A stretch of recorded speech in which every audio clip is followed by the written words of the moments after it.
Good morning, students. How are you all? I hope everyone are fine. Today we are going to learn about the types of motion. Till yesterday we have discussed a lot of things about the motion, uniform motion, and then rest and motion. How can we decide the objects for? These are all the things we have already discussed. In this topic, we are going to describe all the different types of motion in detail. Let us see what motion. First question. What is motion and what are the different types of motion and what is the physics relating to motion called? Okay, we have answers to all these questions, children. Let us see what is motion. When a body is continuously changing its position with respect to the surroundings, then we say that the body is in motion. I hope you all understood this about how the object is said to be at rest and motion in the previous video. Right? So if it is changing its position with respect to the surroundings, then we say that the body is in motion. Am I right? Now let's see some examples. An athlete is running on the ground, then he's continuously changing his position with respect to the audience who are sitting at rest. Let us observe this. See, these are continuously changing their positions, right? So this is an example of the motion. Let us see some more examples, children. The next example is about we are continuously changing our position since morning till night with respect to the earth, which is at rest. See, we are doing lots of works and we are continuously changing our position with respect to the earth. Am I right? So, this is also one type of motion. Let us see one more example.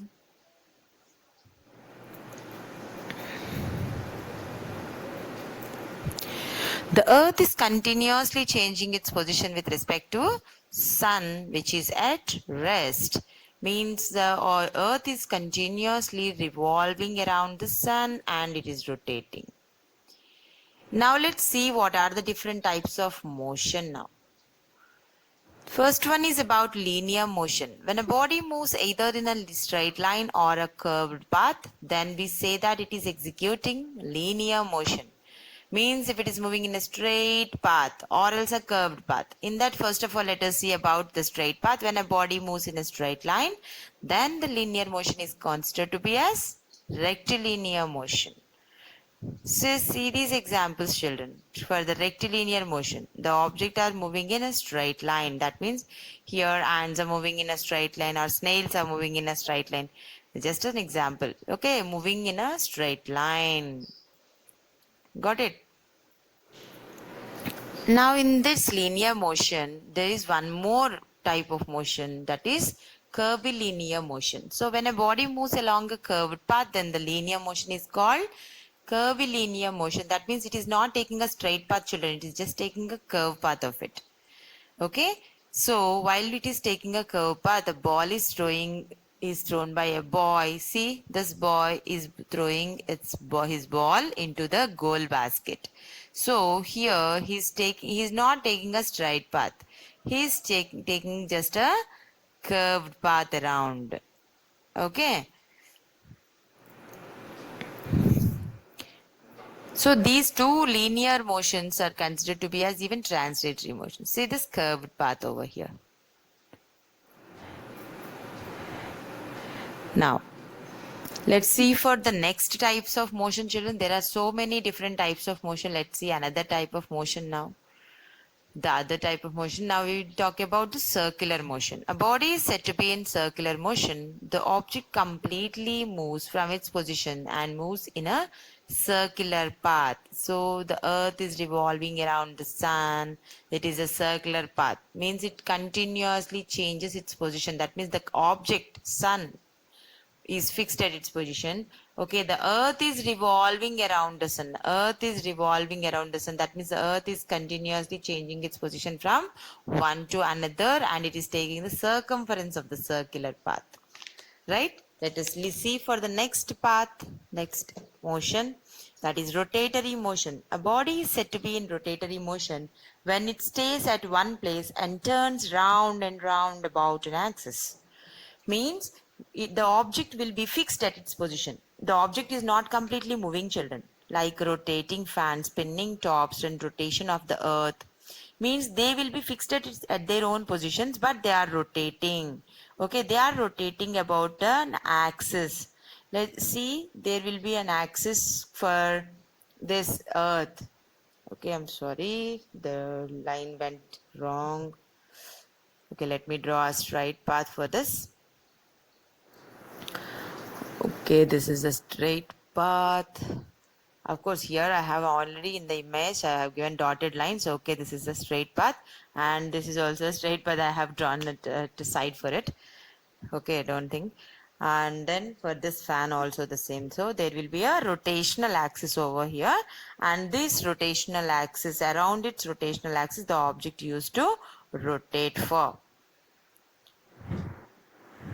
Okay, now let's see other type of motion, children.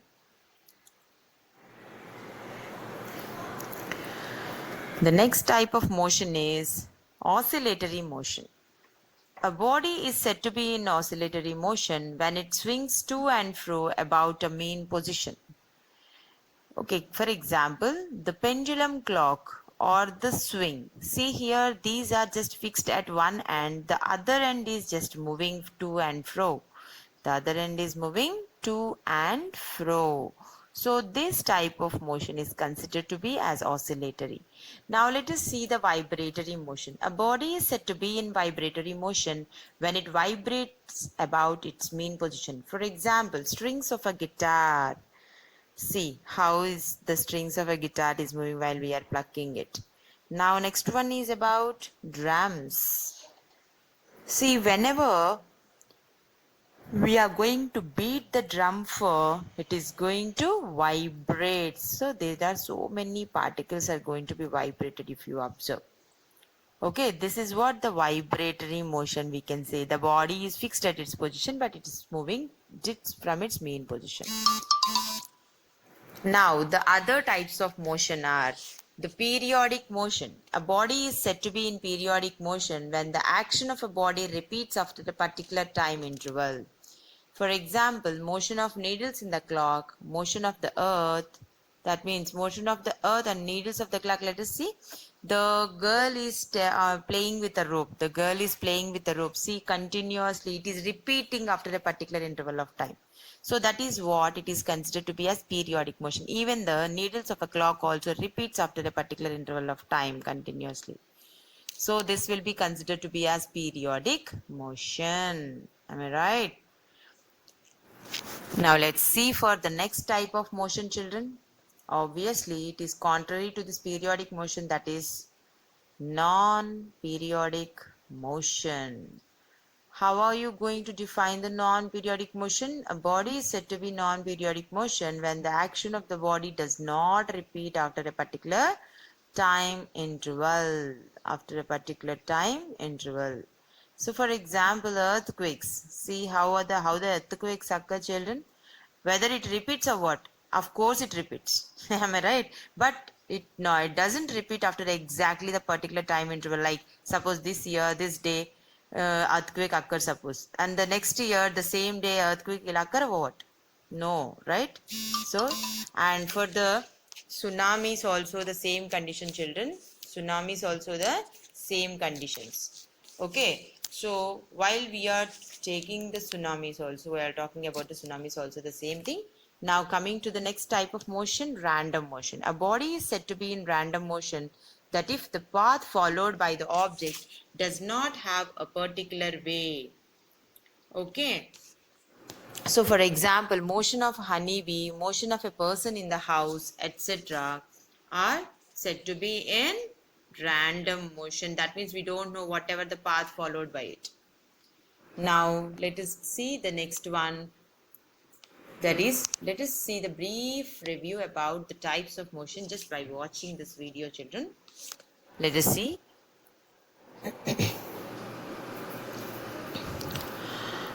So, motion, change in the position of an object with time, means a body is moving in a straight path, that is to be considered as rectilinear motion. That means it is a straight line motion, we can say simply, isn't it?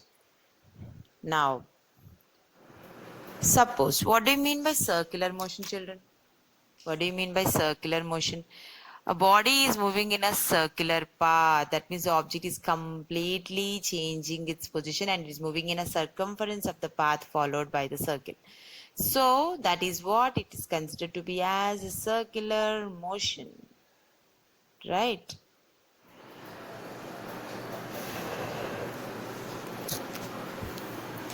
Now, motion along the circumference of the circle, it is going to happen like that.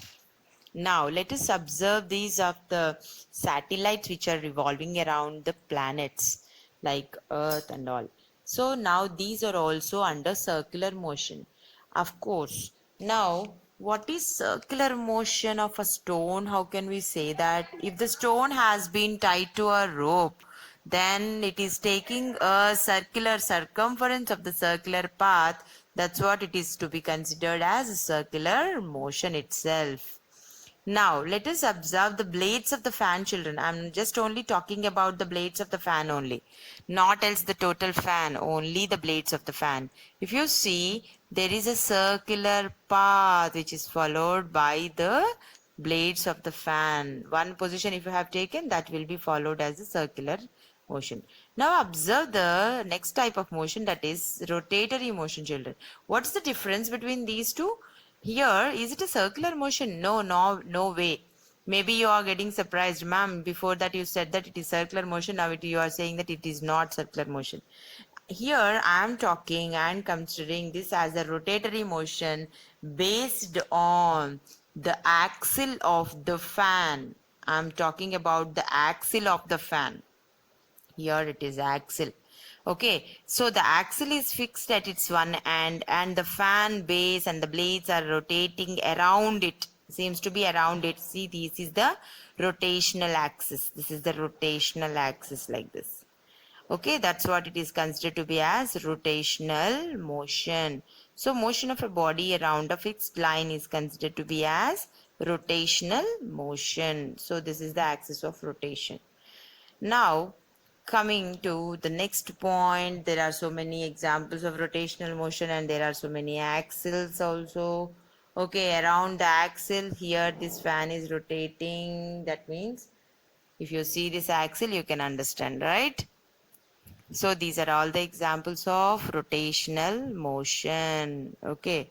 Now for some more examples, like earth is rotating, spinning top is rotating. Like this, there are several examples for rotatory motion, children.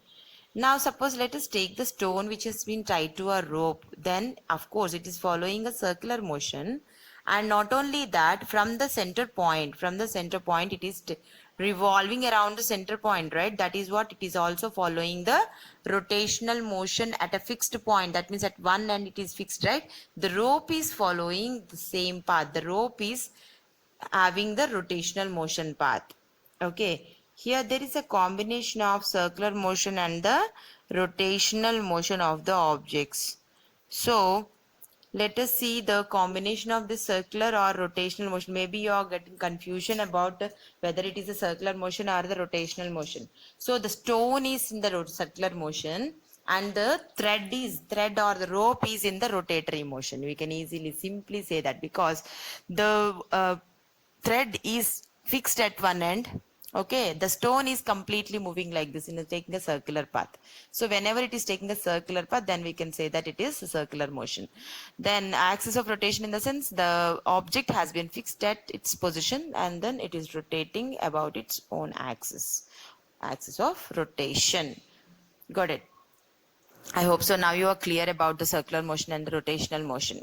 Okay, in the circular motion complete object moves, but in the axis of rotation it will be there itself and it used to rotate for, right?